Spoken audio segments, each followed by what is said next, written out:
All right, everybody. Um, Welcome to, I believe, episode 5 of the third season here. As soon as I figure out how to get the music to stop playing in my ear, I'm just going to real quickly. We missed Tuesday night, didn't work out. I tried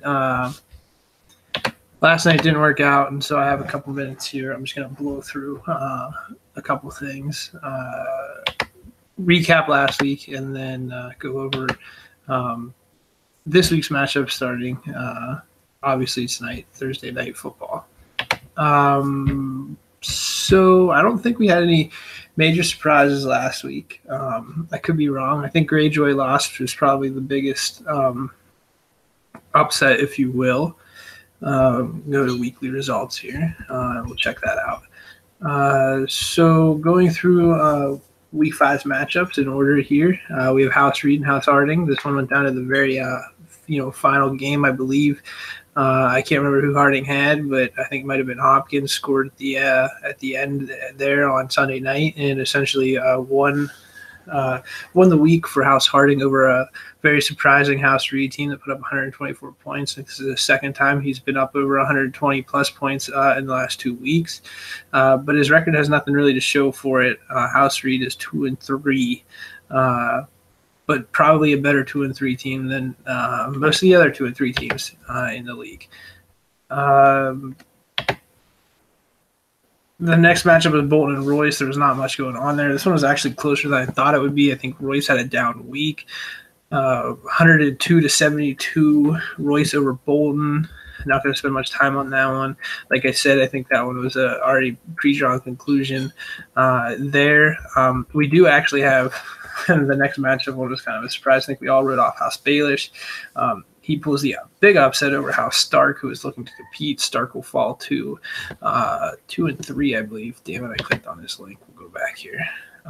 Stark is at 2-3 on the season as well in the North with House Reed, but Stark's team is probably not in as good a shape. Big loss there. He should have won that one. That's one he needs. Everyone counts. House Baelish really only has 2 or 3 players. They all scored this week, giving him 82 points. He now has sold some of those guys. He's a week late, but it is what it is.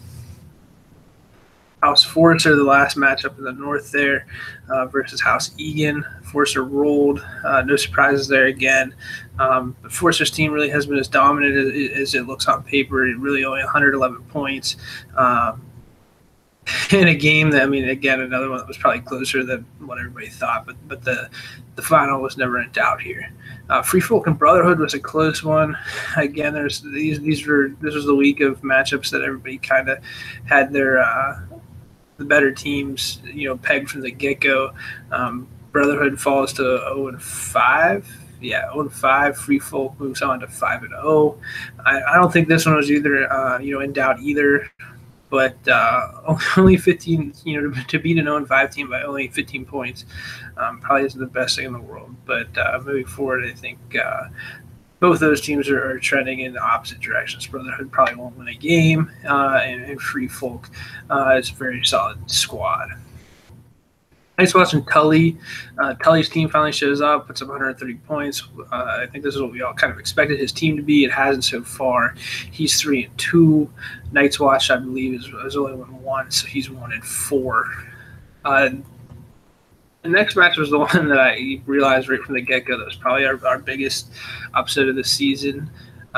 White Walkers over Greyjoy. White Walkers is a team. I don't think the team's very good. Some other people think it is. Outside of the quarterback play, there's really not much on White Walkers' team.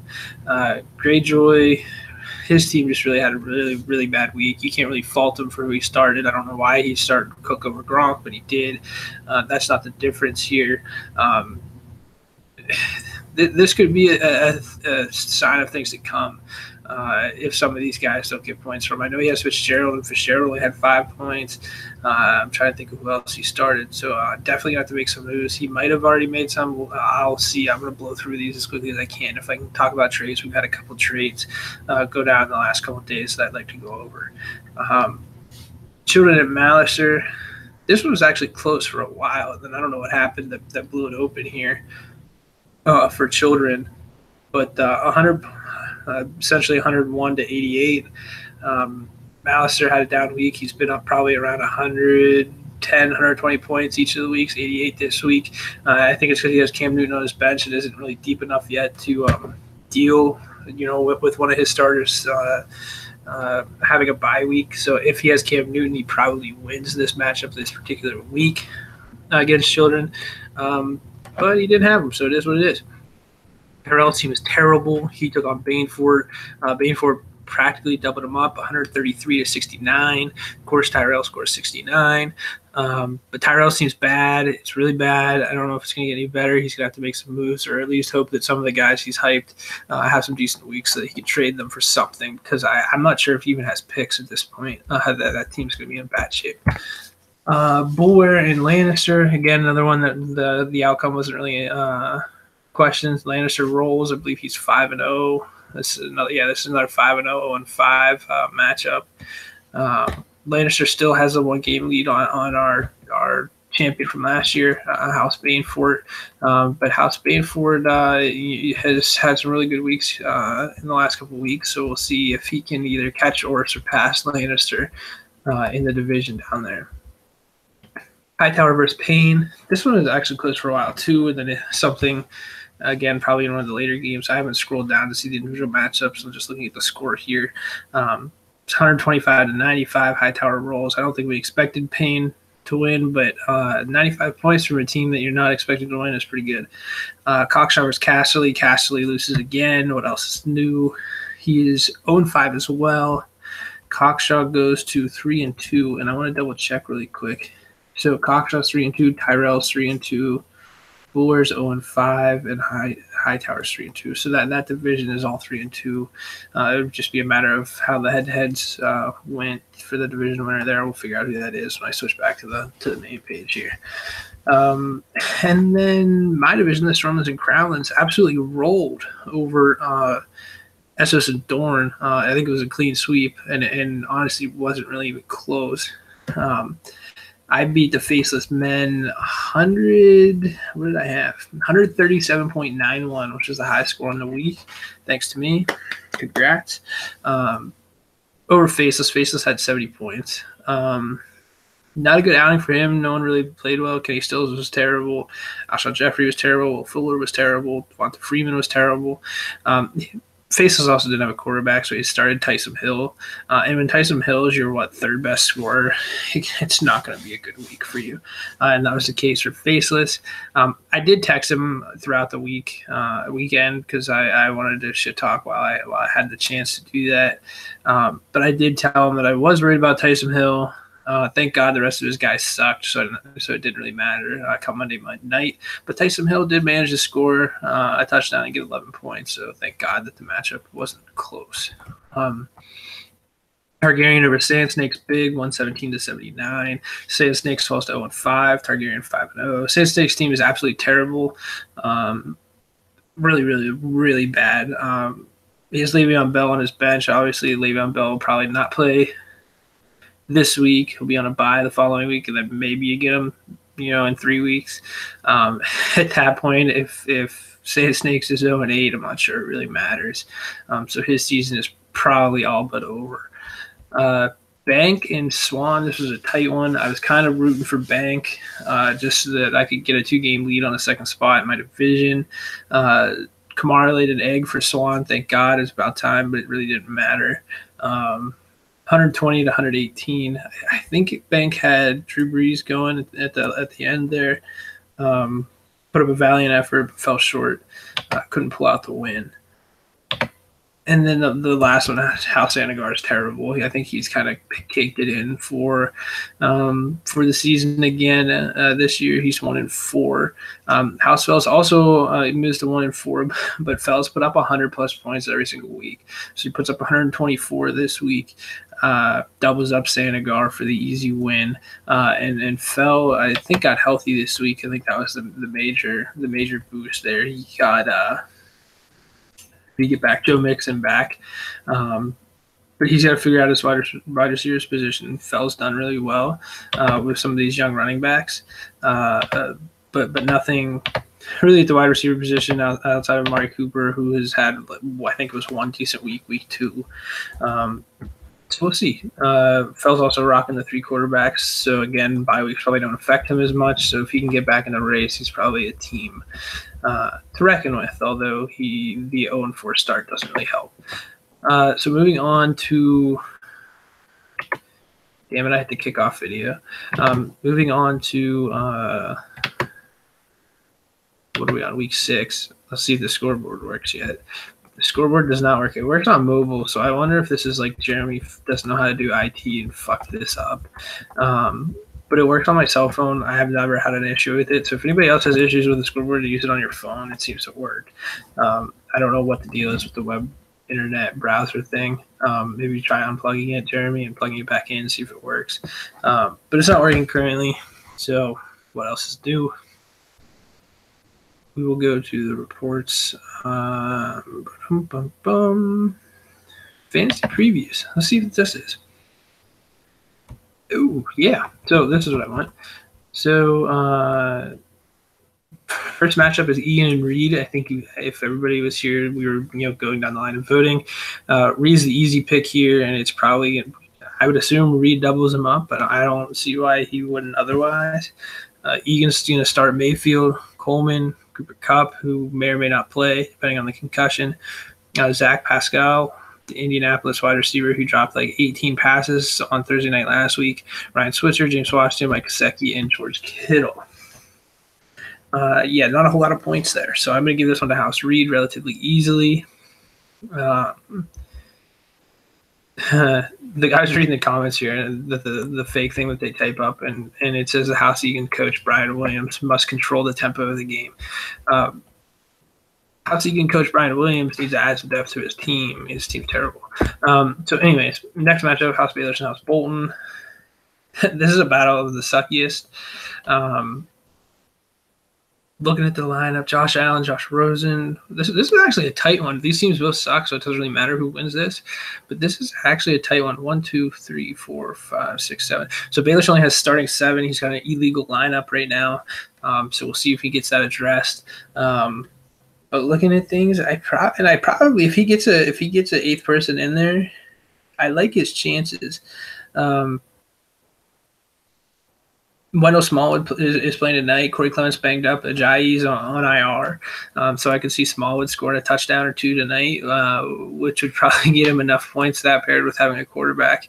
And A-Rob probably gives him enough points to beat Bolton, but this one's close. I don't really want to call this one either way because, again, it doesn't really matter. You both suck. Harding versus Stark. This is a Harding in a big, big, big way. 2, 3, 4, 5, 6, 7. 1, 2, 3, 4, 5, 6, 7. Stark also has an invalid lineup, only starting 7. So hopefully he addresses that. But he's currently projected to lose 134-62. So good luck, brother. Royce and Forster. This is a good one. So this is the first one that's probably worth talking about. Both have Kirk Cousins. That's about it. Royce doesn't have a tight end. He had the option to buy probably any tight end he wanted. He could have played probably a 2nd-round pick and got Jared Cook from Greyjoy, but instead gives up a 3rd for whatever reason for Antonio Gates. My God, that's terrible. I think you could have just picked him up off of waivers. I don't know where the other copy is. But a steep price to play for a quarterback or for a tight end that's really only touchdown dependent. I don't think he even has that many targets this year. So for that stupid move and for not taking my tight end trade, I'm going to vote against him and I'm going to pick Forrester in this one. Lineup, I hope he switches him out because there's a bye week this week. But even with that donut in his lineup, he's still projected to beat Royce by 10. So I'll go with Forrester. Ooh, this is a good one too. Malister and White Walkers. Again, I think White Walkers team's terrible, but he did get back some old guys here. So he did finally get Greg Olson's back. I think he's going to play this week. Not 100% sure, but I think he is. Julian Edelman, he had back last week from the suspension, and then he's playing some really big flyer guys, Tyler Boyd and Julian Edelman, to round out his team. It's definitely better than where it was a couple of weeks ago. But you got Adrian Peterson with a dislocated shoulder. Alex Smith looks like ass. I probably Malister needs a tight end. If Malister could get a freaking tight end, I would pick his team probably every week. But he doesn't have one. He does have Patrick Mahomes, Cam Newton back, two of the top dynasty quarterbacks in terms of scoring this year. So I'm gonna just roll with Malister as always. Other than children, not gonna spend a whole lot of time on this one. I don't know why. If is Cleveland on a bye this week? Rashard Higgins has got a 0 in there. I don't know if Cleveland's on a bye. They might be. So Brotherhood has somebody on a bye in his lineup. But he's got to get out of there if that's the case. Children traded for James White. It's got James White in his starting lineup this week. He's projected 17 points. Eric, do not ask me what my thoughts on that trade. Fuck you, man. No, that was a good trade. I'm not crazy about that. I don't know if that's a bye week issue or if that's just Eric's going to start whatever random wide receiver he feels like starting this week. I think 2 weeks ago it was the young kid in Cleveland, whose name is escaping me. But anyways, Eric's got – Eric does. This actually could be interesting because Eric doesn't have Matt Stafford. Matt Stafford's on a bye, so maybe that's why Mohamed Sanu snuck in there. But Eric still is projected to beat him by 40 points. I don't see why you wouldn't. But Brotherhood did manage somehow to put up 100 points last week, and this could actually just be a matchup to see who scores 100 points. So it might be a close one, but I'm still going to give the edge to children. Telling you Free Folk at this point, I don't know how you pick against Free Folk. He's 5-0. His team is solid. Goff, Wilson, Elliott, Hyde. I guess Cleveland's not on a bye because Cleveland – Carlos Hyde has projected points. Carlos Hyde, Antonio Brown, Tyreek Hill, Emmanuel Sanders, and Kyle Rudolph. So really like that squad. Tully's got Kieran Johnson in his lineup. I know Detroit's on a bye. So probably Free Folk big in that one. Greyjoy and Night's Watch. Just because Greyjoy is being a dick about Jared Cook, I'm going to pick Night's Watch for his second win of the season. Actually, I shouldn't because Night's Watch has got Jay Ajayi in a starting lineup when he's on IR, so that's an illegal lineup. Make sure we get that one fixed. He also has Karen Johnson in his starting lineup for Detroit, who's on a bye, and Marvin Jones, who's on a bye. So Night's Watch isn't probably going to have anybody, so that was stupid of me. I'm going to switch my mind. House Greyjoy rolls in this one, gets back to his winning ways. Greyjoy has tinkered his lineup. I don't know if this is a bye week thing on his end either, but he does have his two quarterbacks this week. So he's got Newton back from the bye, Roethlisberger. He's starting Deion Lewis, Marshawn Lynch. I think Antonio Callaway is a new start. I could be wrong. I don't know. So it looks like he subbed in Antonio Callaway, subbed out Larry Fitz. He's starting Tyreek Hill. And then he's starting both tight ends, Jared Cook and Rob Gronkowski. So that's interesting. Last week he rolled with Jared Cook over Gronk. That backfired. I think Gronk scored 7 or 8 points more than Cook. But this week he's going to roll with both of them. Bainford and Cockshaw. I have Bainford's first, so I really want to pick him to lose. So I'm going to go with Cockshaw. Bainford's got Marlon Mack in his lineup. Interesting. So Marlon Mack hasn't been healthy for a couple weeks. Haven't played. Bainford's got him plugged in. I'm sure that's a bye week thing. He's got Alshon projected 13 points. I think Alshon played terrible last week. Coming a short week, playing tonight. So maybe you probably don't get 13 points from him. Ertz on the short week. I'm going to go Cockshaw and probably be confident about it. He's got Brady. He's got Watson. Crowell put up beast numbers last week. TJ Yeldon's been amazing without Leo Fournette. Adams, Fuller, Demaryius Thomas. Another person starting Greg Olsen. I don't know what's the matter with people, but Greg Olsen is starting for Cockshaw, so that might be the Achilles heel there, or the broken foot, since Olsen's had 2 of those in the last 2 years. Castley and Tyrell, battle of the worst. They're not really the worst, but Castley also has Jay Ajayi in his starting lineup. Ajayi's on IR. Please fix that before kickoff tonight.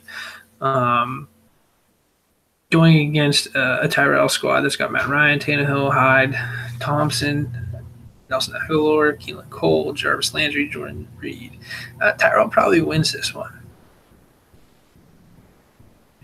Yeah, Tyrell probably wins this one. With Cashley starting Tywan Taylor and Dallas Goedert, God forbid.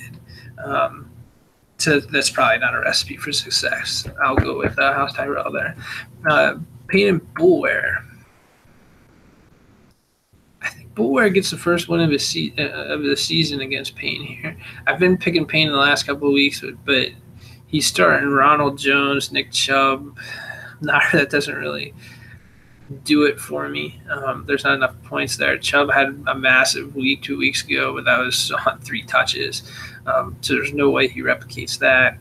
I like Ronald Jones. I just don't think Tampa Bay is a very good spot for developing running backs, so that worries me. So yeah, I'm gonna go Boyer on the board first one of the season over House Payne. We got here Hightower and Lannister. This would be one that Lannister needs to worry about. Hightower wins here. Bainford probably catches him in the division division there. So I'm gonna make things a little spicy and go House Hightower over House Lannister with the. I guess you could call it an upset. It's not really an upset, but Hightower needs to improve his quarterbacks. I don't know who his third quarterback was. I know he had 3, but Marcus Mariota is terrible. You are not ever going to win a championship with Marcus Mariota. Please get the fuck, get him off your team. Trade him to some of these people. I'm going to see who the other option here. Oh, his other option is injured. That sucks for you, buddy. Jimmy G got hurt, so he doesn't have a third option like I thought he did. But yeah, so he probably should move Mariota for somebody that's actually going to score fantasy points. Mariota is absolutely terrible.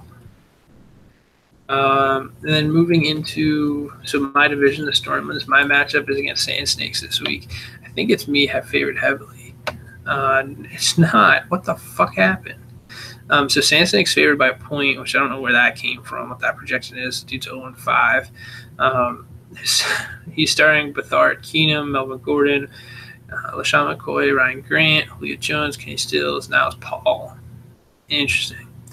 Against my Bortles, Rivers, Corey Clement, Alex Collins, Deshaun Jackson, Adam Thielen, Robert Woods, and Eric Ebron. So I'm missing Golden Tate for my starting lineup, which Tate's had some really monster weeks to help me out. So that's a pretty big blow for me. I really don't want to lose to Sand Snakes. So if I lose to Sand Snakes, I'm going to be pissed.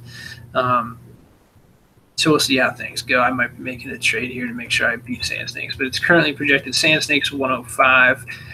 Bondarian or 104.69. So I'm projected by less than a point to lose to Sand Snakes. That's not going to freaking happen. Bank place fell. I got to scroll all the way back down here to find it. Right now it's fell projected over Bank. I think Bank's got some bye week things here, or maybe he's just got a low projection week here. I'm not sure what's going on, but Fell's projected 103 to Bank's 94. And Fell has Matt Stafford in his starting lineup. So he takes Matt Stafford and that donut out and puts in Joe Flacco, his other quarterback. That spread's only going to get bigger. I'm worried about Bank here. I'm worried about this matchup in general. I think the Stormlands and Crownlands is significantly tougher than SS and Dorn. And they probably pulled a sweep again this week. Something just died. I think it was my headset. So yeah, I'm gonna go Fell over Bank. I'm actually just gonna go ahead and say it. I'm gonna do a clean sweep of Stormlands over Essos again this week. So Targaryen versus Faceless. Matt hasn't fixed his lineup yet, so I'd imagine that he's gonna fix his lineup and get Mitchell Trubisky back in there. But Johnny's rocking a fully loaded lineup: Roethlisberger, Ryan Gordon, Lindsey, Boyd, Keelan Cole, Stephon Diggs, and Rob Gronkowski. Targaryen over Faceless. Take it to the bank. Swan and Santigar. I think this has already said this, that Santigar seems to be packing it in.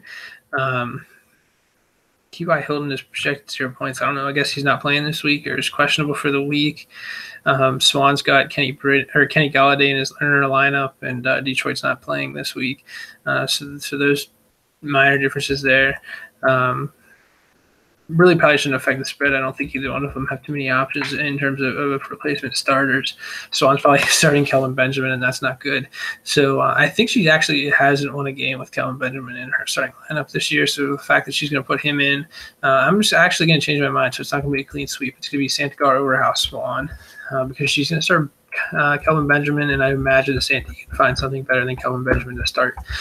So that was very quickly the recap of last week and the predictions for this week. Going over the matchups. I think our 5-0 teams are going to stay at 5-0, except for House Lannister. I think I have Hightower over Lannister, so that leaves us with only one undefeated team. I would think Targaryen is going to be the only team in the Fire Conference to pull out undefeated after this week. And then we'll have 2 in the Ice in Harding and Free Folk after this week. I think all of our 0-5 teams probably go to 0-6. If it's Sand Snakes is the only 0-5 team to go to 1-5, I'm gonna lose my freaking mind. But I think all of our teams that haven't won are gonna continue to lose. And then I'm gonna run through the trades really quick because I think we had a number one that, or it was in a bunch of other leagues that you guys were trading. And I got a shit ton of notifications this week in terms of trades. So I could be wrong. It couldn't have been here. It might not have been here, but for some reason I think it was. So we'll go back. Today's the 11th. We'll go back a week to the 4th. So we got a couple trades. Greyjoy, I think I talked about this a little bit earlier. Greyjoy gave up Ito Smith and Luke Wilson for Jared Cook. Terrible trade. Jared Cook's worth, well, I mean, it's not really terrible, but I mean, Ito Smith's worth a third. It's whatever. The team that has Gronk probably doesn't need Jared Cook. Probably could have flipped it for something else, or kept Smith and Freeman together and packaged them or Smith and I think he has, who's not Freeman, who's the other one, Coleman. So package Smith and Coleman to the Freeman owner, or maybe sell them while Freeman was hurt. I don't know. So that's a little late on that. Children did an amazing job turning A.J. McCarron, Marcus Johnson, and a really late second-round pick into James White. A bunch of shit for White. Stupid-ass move by Baelish. I said so in the chat, and I'll say so again. It's just fucking stupid. I hope you never win a game ever again. Payne trades with Stark. This one was actually interesting. This was a head-scratcher for me. I couldn't figure this one out. I wish somebody else was here to maybe talk me through this one. But Trubisky, I'd probably rather have than Rosen. And so let me just read you the trade. Trubisky, Martavis Bryant in a second for Josh Rosen, Dante Pettis in a third. I'd probably have Trubisky over Rosen. I wouldn't want any part of Martavis or the rest of this trade. Like, I don't want Martavis Bryant. I don't want Dante Pettis. And then you're talking about the second and the third. The second's on the side with a better quarterback. So that was a head scratcher for me. I'm not really sure what was going on there. So good deal for House Stark there, picking up Trubisky and pick upgrade. And then a little baby deals by House Roy, since that's all he ever does. Josh Reynolds, he probably doesn't even know who that is. He gave up to Children for a third, so Children moved to his second and third. I believe he had already previously moved his first, so he probably doesn't have any picks left or has a fourth and a fifth. And that basically cements his team. So what he has now is probably what he's going to have for the rest of the season. I doubt that there's any other movement there for Children. Like I said, with Royce, he probably doesn't even know who Josh Reynolds is. And with Cooks and Cup potentially not playing because of the concussion protocol, Reynolds could be a nice little easy, pick up and flip there for the Children. Royce also traded with Egan. This is one I talked about earlier. Royce gave up the third from Eric for Trevor Siemian and Antonio Gates. Not really needing Siemian, more so for Antonio Gates because he doesn't have a tight end. That's just terrible. I don't know anything better than that. You could buy a much better tight end than Antonio Gates, especially when you're trying to compete. So that's going to be an interesting thing to follow. I wouldn't be surprised if he doesn't have to buy another tight end. He does have O.J. Howard, but O.J. Howard's, I think, out this week and possibly next week. I'm not sure. So we'll see how that goes. But anyways, if it is only 1 week, to pay a third-round pick for Antonio Gates is absolutely retarded. He should have just rolled with no tight end or bought something that was actually worthwhile. I'm trying to read. I'm getting comments from people that I guess I talk too much shit on certain people. I think Matt said I gave him a compliment, which I didn't mean to do. I called him a hammer earlier. He's not a hammer. He's like a Vienna sausage, but that's quite all right. Now I don't know where my here it is, Game of Thrones. So I don't know where my page went. But yeah, other than that, there weren't anything too crazy this week. I thought there were more trades in here, but there weren't. They were probably from other leagues. And so with that, I'm gonna just run through waivers and see if anybody did something stupid and spent a whole lot of money, because I always enjoy that. Someone did. All right, perfect. So these processed last night at 11. Jamal Charles for $276 to House Payne. I don't see the other copy, so maybe somebody has already previously owned the other copy. But that is a ton for a team. House Pain's team's not competing. It's not very good. We don't even know what Jamal Charles' role is going to be. So that's an interesting one. For whatever reason, Sand Snakes acquired Nick Mullins. San Francisco would be, I guess, backup now, the third string quarterback for $45. Picks up now Paul, who he's starting this week. He picked up James O'Shea and whatever his name is, O'Shaughnessy.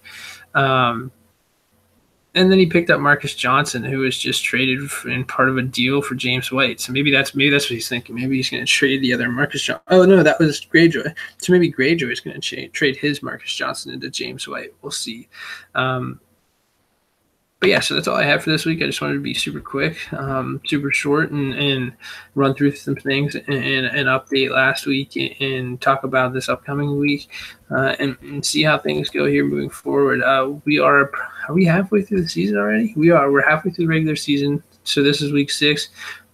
We've got the 12 weeks there with the 2 doubleheaders on the back end in week 11 and 12. So we're halfway through. We've got winter starts week 11 and 12. So we got 5 weeks until winter, 6 weeks till winter, 5.5 weeks till winter. So I got some cool things planned for that. And I've got some cool other things. I've been talking to some people, so I've got some cool things planned for here. So stay tuned. We'll get those things, updated and live and going and active. I also am waiting for the territorial map because I'm fairly certain that at this point I have to have a pretty big portion of the map. I'm not sure. Actually, I lost all my land to Targaryen, I think, so I probably don't have any. So I take that back. Because I didn't beat anybody good. I would have taken Faceless's territory, and he probably didn't have none. So I probably don't have anything on the map. It's interesting. I just want to see it. So it hasn't been updated in a week or two. So we'll see if we get that updated too and see who owns the most territory.